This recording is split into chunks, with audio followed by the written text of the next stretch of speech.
The Autobots had given intelligence that the Decepticons had just been built a new space bridge that would be connected to their homeworld of Cybertron. Optimus Prime gave the order to his troops to find a way to stop them and even to be able to destroy the space bridge before Decepticons had been able to activate it. During the battle, though, Megatron gave order to Shockwave to open the space bridge directly to Cybertron and order for reinforcements from Cybertron back to Earth. But something happened because during the battle, Optimus Prime ran as fast as he could out right for to Megatron as the doorway, the portal of the space bridge was just activated. But something went wrong because during the fight, Optimus fired at the control panel that was controlling the space bridge portal. As then he did, it made some malfunctioning and also started to make some glitch, and the portal itself was starting to glitching. But even though Shockwaves told Megatron that would have made it unstable to go through the portal itself. But Megatron refused to even get knowledge of that. He told Shockwave to get through the portal, go back to Cybertron, and bring back reinforcements. But during the same time, Optimus was actually getting fighting with Megatron, and this fighting kept them near the portal as he was fighting with Megatron. Just the very last second, when the portal just closed, Optimus pushed inside Megatron inside the portal and hoping maybe this could stop Megatron from returning back to Earth and maybe also stop the threat the Decepticons had on their presence on Earth. As he believed that Megatron was through, as he didn't even realize what happened, as the very same second, Megatron grabbed his arm around behind Optimus Prime and pulled him backwards. The other Autobots were shocked and saw it happen. But before they could do anything, it was too late. And just after that they were pulled through, the portal was completely shut down, and the entire machine, even the portal itself, destruction, exploded and fell apart. Optimus Prime was now lost forever. Even though at the same time, even though this happened, it felt like in only a few seconds. But the next, when Optimus Prime realizes what just happened, he wakes up and sees that he is in some sort of forest somewhere. But he remembers there weren't any sort of forest anywhere where the portals were located. And he also realized he is not on Cybertron. Since his home planet is an entirely mechanical planet, has no organic life forms, not even trees. So he realized he must have still had ended up on Earth, but somewhere else. As he was walking around, but he remembered Megatron, Shockwave. They may have ended up on the same planet or the same part of the planet as he is. So he had to have his guard up. Any second now, they could appear from middle of nowhere and attack him. And that was something he couldn't do. But during the same time, he started to broadcast signal to so the other Autobots could pick him up. But as the time went, he still hasn't even received a signal back. It was something that made him realize, what if he was out of range, or his communication device so that he had was damaged? Or it's just that he may be out of range of the Autobots.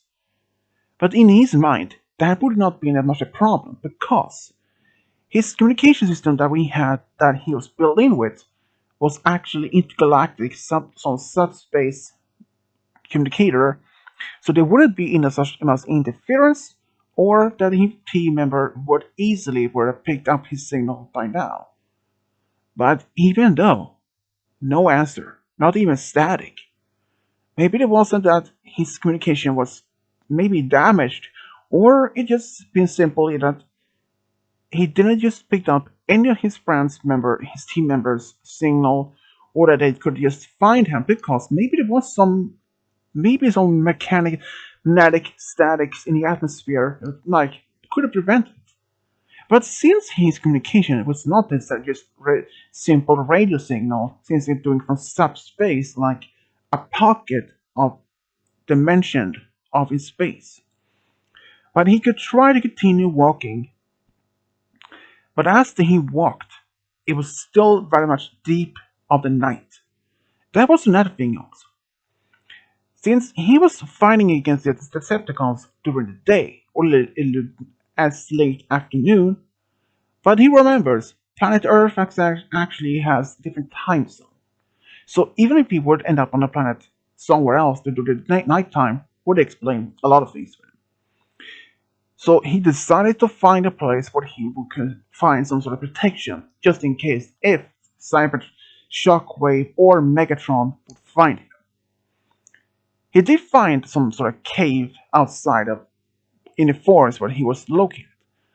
He tried over and over, tried to broadcast to his team members, but so far unsuccessfully. But as he was in his cave, he wondered to himself, where on earth was he located? And what happened? And why did Omegatron pull him back with him? But he knew one day soon enough he would get his answers. Because the next thing he remembers next though, there was the morning. He left the cave and started looking around an area and hoped to find any signs of where he ended up. Maybe a town or something. Maybe this town could maybe even reveal exactly where he's ending up. If it was still in the Americas or was it in Europe. But he knew one thing though, he's not in the South Pole, because there aren't any trees in the South Pole, and there is snow where he is. So that can easily immediately be ruled out, him though. After all, he had been studying the maps and geographic features of Earth from the internet. Despite that, he didn't come across any small town or villagers or any people. But that despite that the planet itself had areas could have been vast about people. But in some distance he actually did saw a town. So when he came across a road, he transformed into his truck form and he rode into town, and so far there was only some people that he encountered. This was a small town type of community, and he realized that he must have ended up in Japan. At least he knew exactly where he was, but at least that gave him some direction where he could go on. But there was another problem he had to take care of, and that was Shockwave and Megatron. They were still out there somewhere. Perhaps they didn't even end up in Japan like him. Maybe they end up somewhere else. Maybe in the middle of the ocean. But he did have some hope that he wouldn't have to encounter either of them for some time being. But Optimus decided to leave the town and go back to the cave where he found. At least he has some sort of where he built his own temporary base. He still tried to communicate with his team members, but it was still uneven. There weren't any sort of response. He had no idea why. It could not have been some sort of interference, because if there were, there would have been static. There was nothing. It was like they didn't even receive the signals at all. But as he then decided to walk around in the forest to maybe find something that he can use, or maybe just try to make the time pass, he heard a scream. And it was actually, in fact, a woman. And he didn't know exactly what to do though, because he tried to follow the sound, and he managed to do so. And he saw this young Japanese woman being attacked, but it wasn't other humans that attacked her. It was Shockwave and Megatron. And now at least he knew that they were also in the same place. But in fact, at least that they had even recognized them or seen him before now. Because as they tried to be harming this young woman, he raised his gun and then pointed them and said, Megatron, leave that young human alone. Both Shockwave and Megatron still looked at Optimus. They actually were a bit surprised that Optimus actually came through the same place as they were, even though that Megatron did pull him back with him. But he lost his grip after he pulled him in. And he didn't even realize that he may end up in the same place. Even though Shockwave and even Megatron had tried to reach out to Decepticons, even Starscream of all others, but no response to anyone. And even though Shockwave may have tried to find the resources to build a new space bridge, but that was pointless. It turned out most of the technology that he required wasn't even available in the area. They would have to go to some big cities like Tokyo or some other places that were more highly technologically advanced enough, or just more access to different factories and sort of things. They were more in the countryside, which explains that they couldn't even build their own space bridge. As a battle between the Shockwave, Megatron, and Optimus, the battle seems to be almost getting furious because this young woman by the name Ayame actually was so terrified seeing another robot like this one, the other two are. But instead of fighting against her, she saw that it was actually fighting against the other two and realized maybe that he is actually there to save her. But she wouldn't want to take the risk because she started running away from the area. Because how would she be able to defend against this gigantic robot? But after a while, she had managed to run at least maybe a mile or two away from the area when she hears this big explosion. And it turned out Optimus managed to kill both Shockwave and Megatron by fire at their chest and including on their heads. Even though he was not the point, he wasn't directly trying to kill them. He was trying to defeat them by harming them as much as possible, so they would run away. But during the battle, Shockwave and Megatron didn't even give up as easily. They tried to attack him over and over, repeatedly. So he had no other option. He fired both in their chest and at their head, trying to at least like burning or at least some damage part of their face or something. But literally, he actually blew off, destroyed the entire head of both of them. And the boys, they were just fall to the ground, and he fired at least two more times just to make sure they weren't getting back up. And what happened to both Shockwave and Megatron, that was nothing his concern anymore. He just walked away from there, despite having destroyed two of his enemies. He looked around and even heard this young woman crying or at least stutter. He asked her if she was okay, and before she even tried to say anything, he said, I'm not here to harm you. And then he was about to walk away, but before she stopped him and said, thank you, and asked, who is she, or who he is, and what is he, and where is he from? He explained that his name is Optimus Prime, and he is an Autobot from the planet Cybertron. even though that he's actually heard about Japan, but he's never been there. But he tried to figure out a way to contact his other friends. But it was pointless though, and he had no idea where to go. Even though Ayame actually gave him a place where he could stay overnight. This was at this old factory that has been abandoned for at least 20 years outside town. And that was actually a good place for him to stay though, because it was big enough for him to rest and even do some repairs if it was needed on the machinery. But even after only a few days after all this happened, Optimus actually got regular visit by Ayame, who came to visit him and wanted to know exactly more about him and why he was in Japan in the first place. Despite knowing this might be a bit hard to explain to her about this space bridge technology even worked, but he tried to make it as much easier to her understand. And after a while though, she did actually kind of get understanding how he ended up in there. And she even had a friend who actually were a mechanic.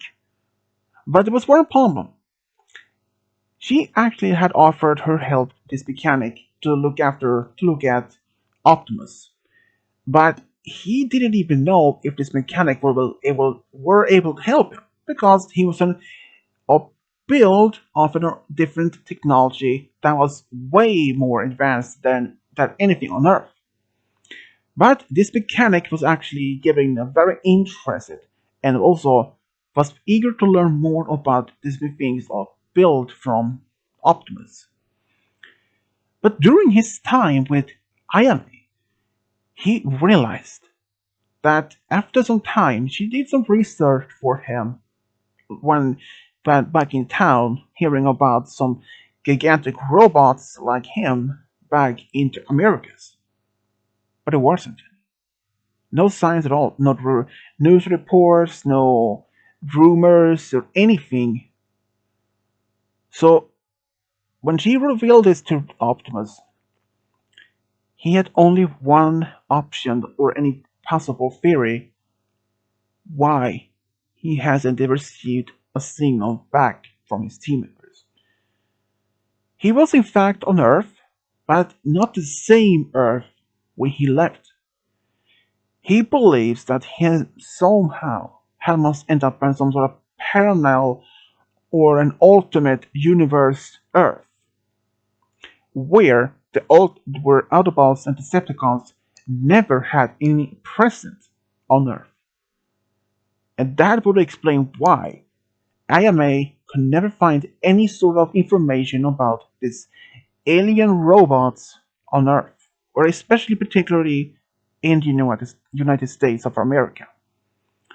So she decided not to tell anyone because her friend the mechanic had made a promise not to tell anyone about his discovery or his time with Optimus.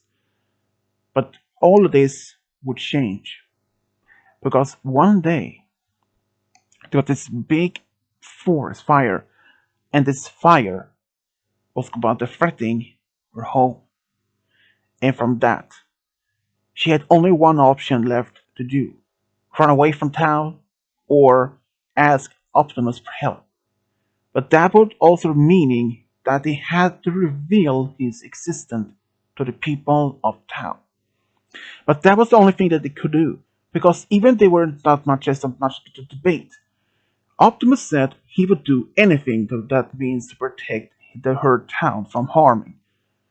So he transformed back to his truck and used his trailer, filling it with water, and ran away through the forest where the fire was going on, and managed to put out.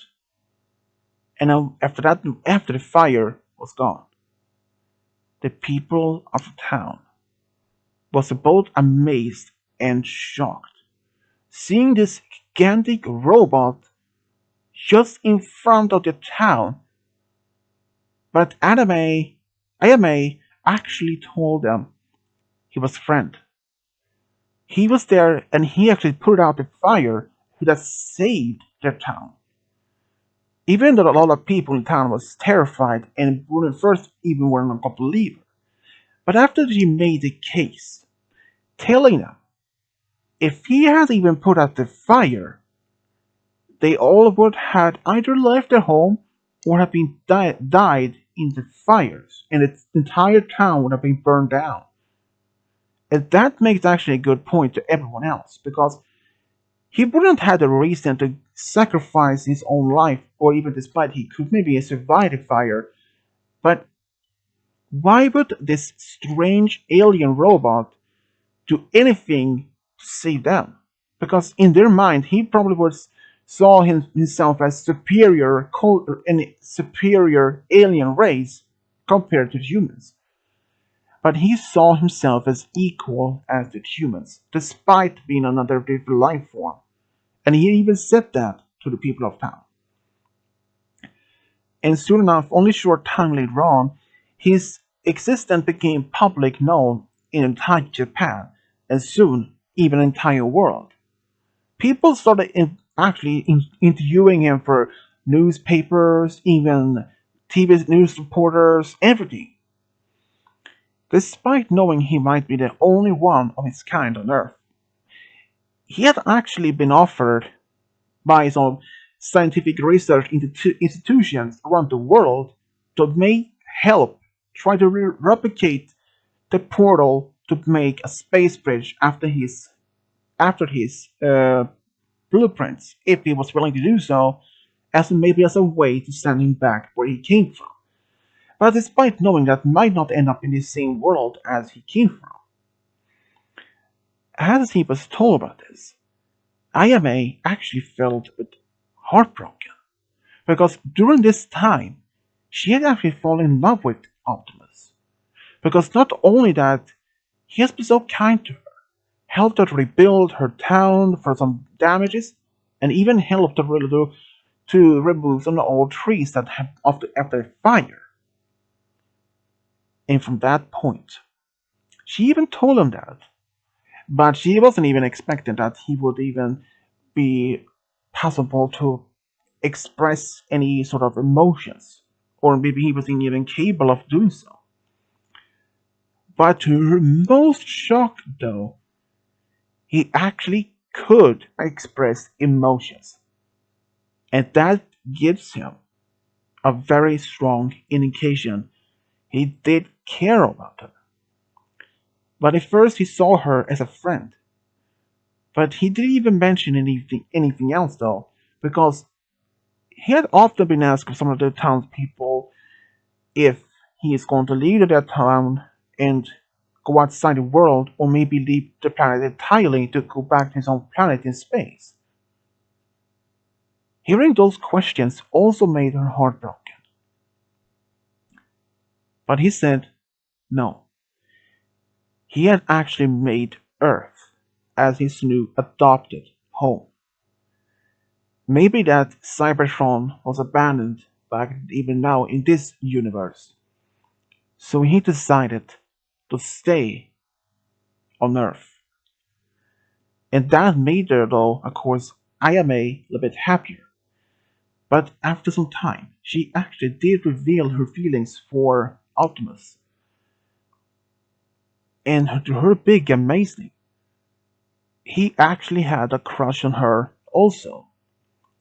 But they weren't even expressing down to possible for, because some of her friends and even some townspeople had asked her if she would marry Optimus, but as some sort of joke where they asked her, because they had no idea if she could even marry him in the first place. But she said yes if it was possible. There were even a small temple in town where this monk, or sort of monk priest, was actually willing to perform this ceremony before Optimus and even Ayame. She was actually happy to do so, even though that Optimus himself was actually quite a bit amazing to do doing so, and they actually got married. Even that he decided to stay in this old factory that was located outside town that Ayame actually told them about. She actually moved there with him. Even despite she used to be a fighter herself, but she preferred to stay there with him. And now, not only did that they were married, but Optimus was even a stepfather to her children, Katsumi and Ayane. But even despite that, Optimus and even Ayame had asked if they would have a family of their own, maybe as a child, often together. But that would be a little bit hard for them, because since Optimus is a mechanical life form, which would not be possible for them to have any children. By Ayane, she had actually pointed out they could even adopt a child from in the town, which both agreed. So they actually decided to adopt maybe one or two children from the local orphanage. They actually did adopt a boy and a girl. Despite knowing that Optimus is from another planet, but also from an alternate universe, that didn't even stop Ayame to love him so much. And even though Optimus himself, despite knowing that he may never be able to go back to his homeworld or to his own universe, he actually did he miss this, even though despite he misses his team as much as he could. But as long as he's happy with Ayame and that in his own family now, he would miss this for a whole universe. And he would promise to always look after them and protect his family from no matter what happens, because that is what family do for each other. And this is how Optimus Prime and Ayame, for the true love, got a big family together. The end.